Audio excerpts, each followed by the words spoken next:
I have to admit, in my youth, I know that my father was a very curious person and introduced me to the bush in a manner which allowed me to chase down things that I needed understanding for.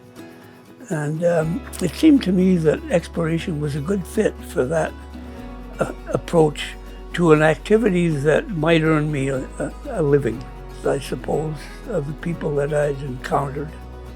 And particularly the rather experienced geologists that I was trained by initially in Kaminko. They were all veterans from the European War theater, and some of them with degrees prior to the war, some with degrees after, but they were experienced people, and I guess that was probably the most valuable exposure I've ever had in my career.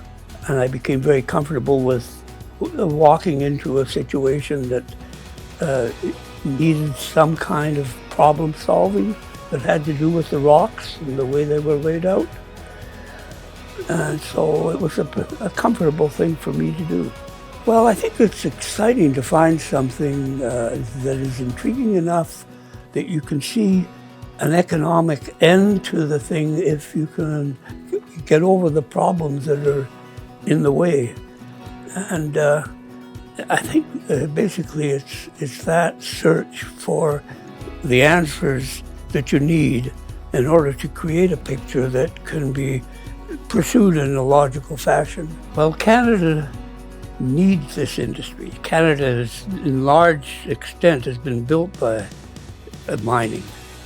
And so I think it's important to have people who have natural curiosity, to have exposure to people who have learned what it takes to bring something along out of nature.